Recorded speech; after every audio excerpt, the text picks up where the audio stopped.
Jularöds gods har vi kommit till och gården är på 1300 hektar. Hälften alltså odlat och skog.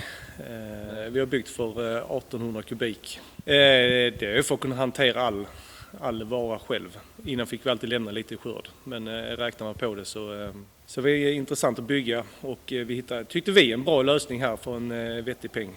Jo, men vi har blivit väldigt effektiva med personalen här. Alltså nu är vi bara på 2 personer. Så det har blivit väldigt smidigt med detta bygget här också. Det var det vi tänkte på när vi byggde också, hur vi ska göra det så arbetseffektivt som möjligt.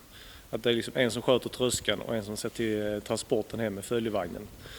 Att man kommer hem här, tippar, förs upp den blastarna och så ut igen. Du behöver liksom inte den här kontrollen över torken med elevatorer och sensorer och kännare. Du behöver inte bevaka det på samma sätt, utan här tippar, förs upp, startar med knappen och så ut igen, så sköter det sig själv.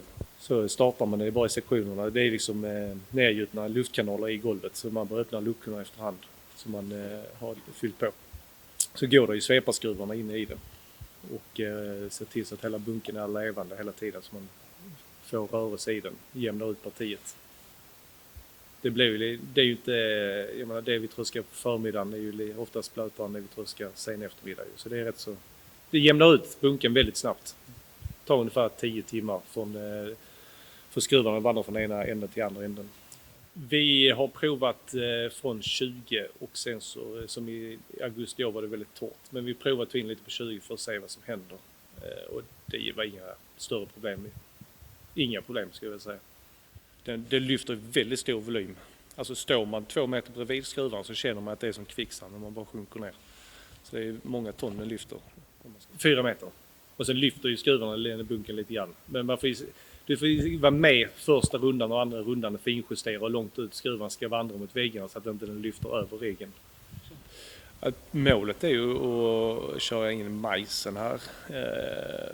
Vallfrögrödorna är ju också ett mål att kunna ta in här för att få en snabbare torkning med tanke på att grobarheten är så känslig i vallfrögrödorna. Och detta ökar också intresset för att ha lite större utsädesodlingar, för här har du städat fint i facket.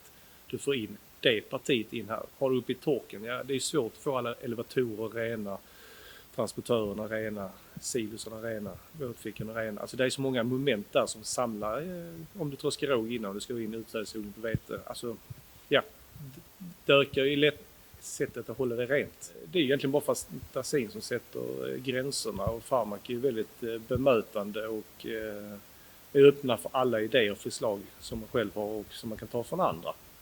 Så det är kul att samarbeta med dem.